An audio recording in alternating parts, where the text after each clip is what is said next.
Good morning, students. Today we will see inverse of a matrix.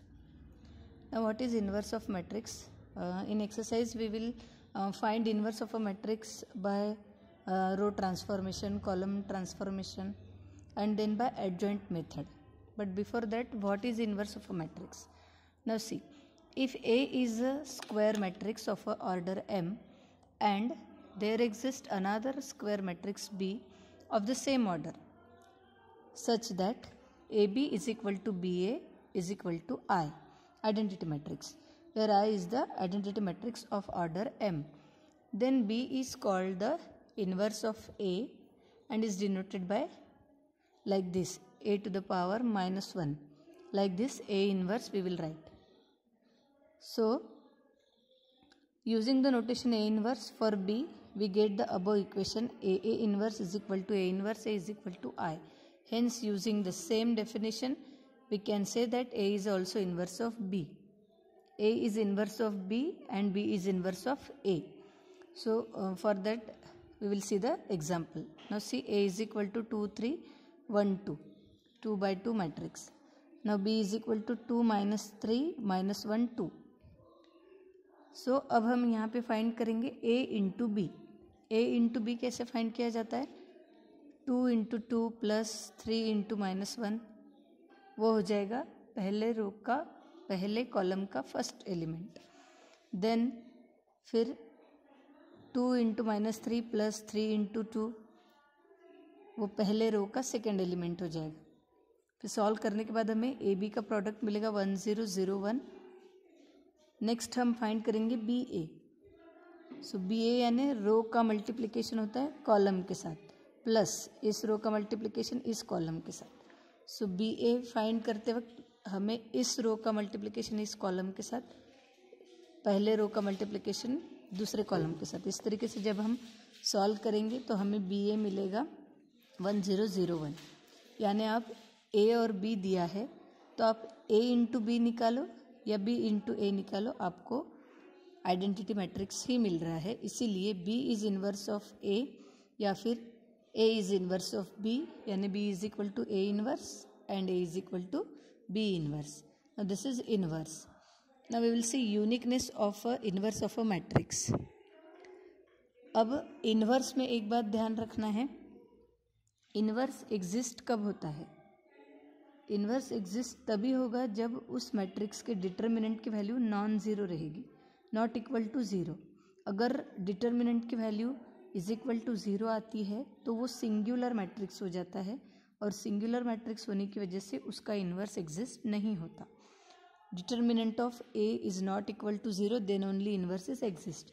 Now see this note, every square matrix A of order m into m has its corresponding determinant A is equal to, इसको हम बोलते हैं mod A या फिर determinant of A. A matrix is said to be invertible if its inverse exist. अब invertible, किसी भी matrix को हम इन्वर्टिबल कब बोलेंगे? जब उसका इन्वर्स एग्जिस्ट होता है. इन्वर्स एग्जिस्ट कब होता है? जब वो नॉन सिंगुलर होता है. नॉन सिंगुलर यानी डिटर्मिनेंट की वैल्यू ज़ीरो नहीं मिलती. अगर मॉड ए की वैल्यू ज़ीरो है, if mod A is equal to zero, तो वो सिंगुलर हो जाएगा, उसका इन्वर्स एग्जिस्ट नहीं होगा. लेकिन अगर mod A is not equal to zero है तो वो नॉन सिंगुलर है, उसका इन्वर्स एग्जिस्ट होगा, और नॉन सिंगुलर है इसी का मतलब वो इन्वर्टिबल है. नेक्स्ट हमें एक्सरसाइज में ऐसे भी एग्जाम्पल है कि इन्वर्टिबल है या नहीं ये चेक करो, तो ये बात ध्यान में रखना है. अगर नॉन सिंगुलर है तो ही हमें इन्वर्स एग्जिस्ट होता है, और उसी को हम बोलते हैं invertible. Now next, a square matrix A has inverse if and only if. Inverse तभी हो सकता है जब उसका मॉड नॉन ज़ीरो रहेगा. Now we will see the uniqueness of inverse of a matrix. अब उसमें एक थ्योरम है, हम वो देखेंगे. Now first of all see this, it can be prove that if A is a square matrix where A is not equal to zero, then it's inverse से ए inverse is unique. अब हमें proof करना है, theorem है, prove that if A is a square matrix and its inverse exist then it is unique. यानी A अगर square matrix है तो उसका इन्वर्स एग्जिस्ट होता है, और इन्वर्स एग्जिस्ट होता है तो वो यूनिक रहेगा, उसके अलावा दूसरा और कोई उसका इन्वर्स नहीं रहेगा। ऐसा हमें प्रूफ करना है। तो हम स्टार्ट करते हैं proof. So let A is a square matrix of order m and let its inverse exist. A ये स्क्वायर मैट्रिक्स है और उसका इन्वर्स एग्जिस्ट होता है, ऐसा हमने लिया। Let now let if possible B and C be the two inverse of A. अब हमने ऐसे कंसिडर किया बी और सी ये दोनों भी इन्वर्स है ए के। तो देखो हम कैसे करेंगे, by definition of inverse A B is equal to B A is equal to I है। अब ये हमने ऐसा क्यों लिखा, क्योंकि बी ए का इन्वर्स है और सी भी ए का इन्वर्स है, ऐसा हमने अज्यूम किया है।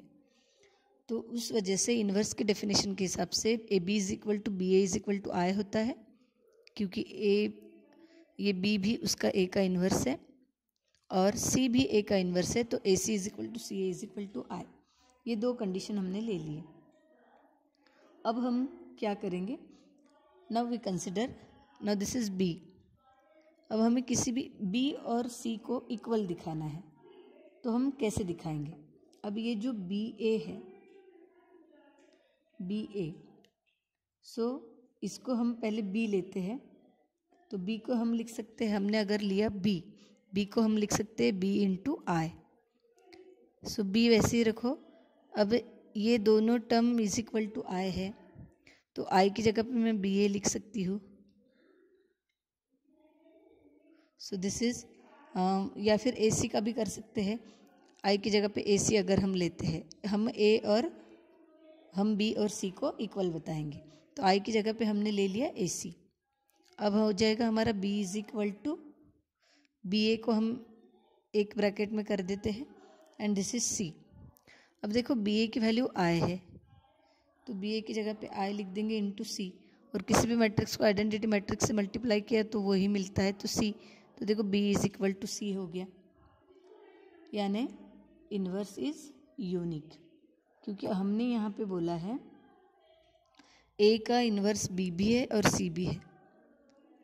तो दो इन्वर्स हम जब बोल रहे हैं तो हम प्रूफ ये करेंगे कि ये दोनों एक ही है, तभी हमारा ये स्टेटमेंट प्रूव होगा कि इन्वर्स एग्जिस्ट होता है और वो यूनिक होता है।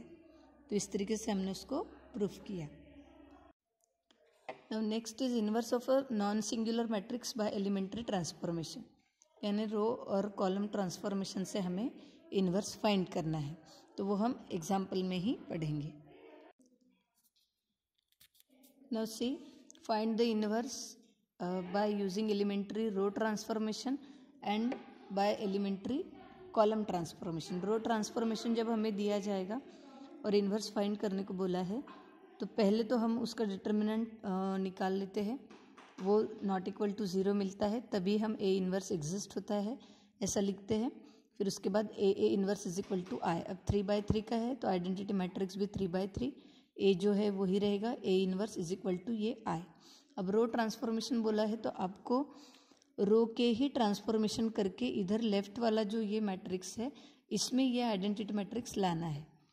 तो R1 चेंजेस टू R2 बोला है, तो 1 1 2 ऊपर जाएगा, 3 2 6 नीचे आएगा, लेकिन सेम आपको चेंजेस इधर भी करने हैं।